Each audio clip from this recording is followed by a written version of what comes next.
बजवात दा सादा तरीन पिंड है। जिहड़ी बजवात दी सब तो वड्डी कोठी है महल है ना, वो भी ऐसे ही पिंड च है। वो भी तुहानूं दिखा दिन्ने आ। ए देखो जी, ए वो महल है जी।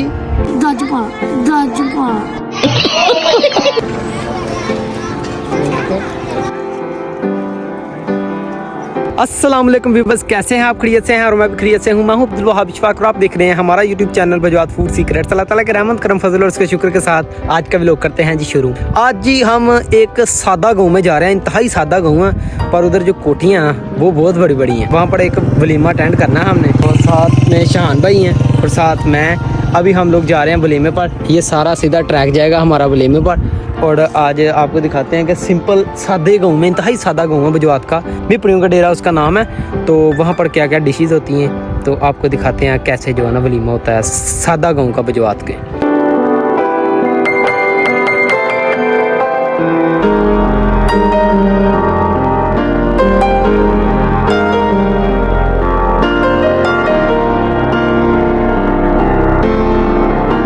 अच्छा जी, इधर फाइनल मैच चल रहा है हार्ड बॉल का, ये भी देख लें माशाल्लाह से। डेली गाँव है वहाँ पर।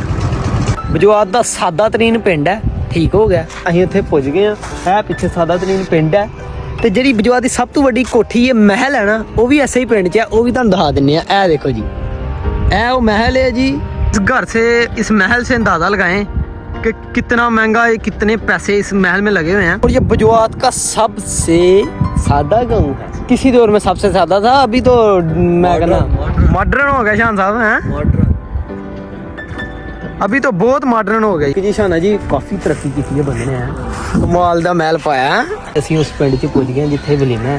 ये साहब हुणे पहले ही पुज गए थे। ਅਸੀਂ ਤੁਹਾਡਾ ਇੰਤਜ਼ਾਰ ਕਰਨੇ ਪਿਆ ਯਾਰ। ਗੱਡੀ ਚ ਆਏ ਨੇ ਨਾ, ਅਸੀਂ ਇੰਤਜ਼ਾਰ ਕਰ ਕਰਕੇ ਉਹਨੂੰ ਪੁੱਛੋ ਲਿਆ ਤੈਨੂੰ ਥੱਕ चलो ਗਏ ਆ। चलो शुरू करने हैं सिस्टम। ਹਾਂਜੀ ਦੱਜ ਪਾ वलीमा है आज। भाई वहाँ पे खड़े हुए हैं, मुझे बोला कि अपने व्यूवर्स को बताएं कि लंगर क्या है। वो भाई वहाँ वो देखा आपने, वो खड़े हैं भाई वहाँ। आपको लंगर दिखाते हैं। लंगर में है जी कीमा और एक दाल की वो है देग है, एक चूंगी, चावल, रोटी देसी है, क्योंकि नान यहाँ ज़्यादा लोग पसंद नहीं करते। वो रोटी लगा रहे हैं वो भाई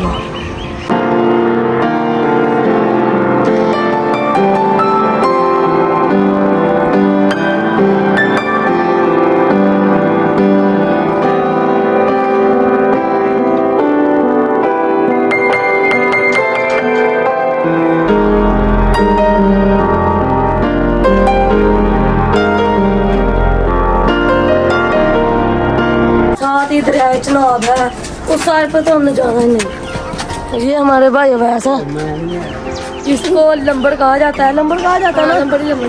ये हमारे लंबड़ है, जाने जाते हैं। कितना खूबसूरत महल बनाया था जनाब अपने रहन वास्ते। इस साइड ते नौकरां दे रहन दी जगह जी, ते भाई हुणां दे अपने रहन दी जगह। क्या बात दुल्ला भाई, महल माशाल्लाह देख लो कितना खूबसूरत है। चंगा इंशाल्लाह बनाना है, मुस्तकबिल का घर है। अपने नौकरां दा होना है अपना, तुम सोच लो फिर। क्या बात है जी। तो लंगर तैयार हो चुका है, हम खा रहे हैं जाने, समझ रहे हो। तो देखते हैं क्या है। आपको बताया था कि कीमा है, और आगे देखते हैं।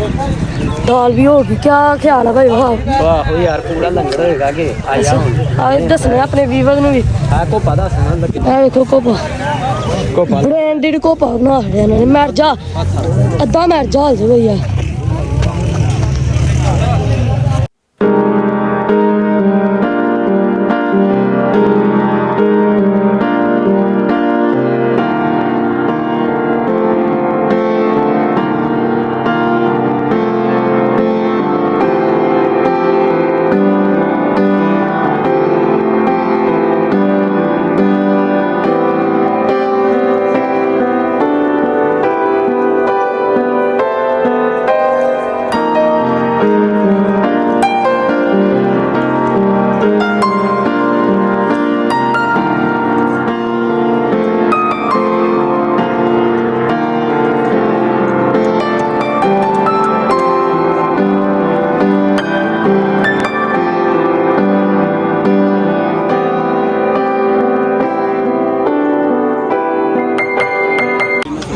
कीमा खा लो भाई, चावल खा लो। कीमा मैंने खा लिया राजपाल। किन्ना के खा लेना? खा लिया जी, जिन्ना लत पीक दे। दाल को तो हमने टेस्ट नहीं किया क्योंकि कीमे का ही इतना मजा है। क्यों भाई भाव? बड़ी चासा ही है बाबा जी। दो कैसे है? ਉਂਝ ਮੈਂ ਗੋਸ਼ਤ ਖਾਂਦਾ ਨਹੀਂ ਤੇ ਪਲੇਟ ਡੇਢ ਗੋਸ਼ਤ ਖਾ ਰਿਹਾ ਤੇ ਜਨਾਬ ਹੁਣ ਇਹ ਵੇਖ ਲਓ ਸਿੱਧਾ ਖਲੋਣ ਵੀ ਨਹੀਂ ਹੁੰਦਾ ਪਿਆ। ਕੀ ਟੇਸਟ ਕੀਆ? ਹਫਦਾ ਤੇ ਰਿਕਾਰਡ ਹੁੰਦਾ ਨਾ ਬਾਬਾ ਜੀ। ਹੈ ਕੀ ਰਿਕਾਰਡ ਰਿਕਾਰਡ ਕੀ ਬਣਾਉਣਾ ਯਾਰ, ਸਾਰੇ ਕਹਿੰਦੇ ਤੂੰ ਖਾਂਦਾ ਖਾਂਦਾ, ਜੇ ਖਾਣ ਲੱਪਦੇ ਨਜ਼ਰਾਂ ਚੋਂ ਕੱਢ ਛੱਡਦੇ ਨੇ। ਅੱਛਾ ਹੁਣ ਕਿੰਨੀਆਂ ਪਲੇਟ? ਬਈ ਸਾਨੂੰ ਤੁਸੀਂ ਇੰਨਾ ਖਾਦਾ, ਤੁਹਾਨੂੰ ਲੱਗਦਾ ਕਿਉਂ ਨਹੀਂ? ਤੁਹਾਡੀ ਸਿਹਤ ਹੀ ਨਹੀਂ। ਮੈਂ ਤੇ ਨਾਲ ਹੀ ਹਾਂ, ਇਹਨੂੰ ਪੁੱਛਣ ਮੈਂ ਜਿੰਨਾ ਹੀ ਖਾਦਾ। ਸਿਰਫ 3 ਪਲੇਟਾਂ। ਇੱਕ ਬੜੀ ਬਾਹੀ ਰੋਈ ਖਾਦਾ, ਉਹ ਬਚ ਗਿਆ। ਉਹ ਬਚ ਗਿਆ। ਸਾਡੇ ਸਾਹਮਣੇ ਤੇ ਵੇ ਖਾਂਦੇ ਵੇ ਧੜ ਧੜ ਇੱਕੋ ਪਲੇਟ ਖਾਣੇ ਪਏ, ਹਾਂ ਹੀ ਖਾਦਾ। 2-3 ਵਾਰੀ ਖਾਦਾ। ਬਸ थोड़े चावल खाते हैं बस। शान भाई हैं, मैं हूँ और ये साथ दाऊद भाई हैं। अभी बिल्कुल जाने की तैयारी है।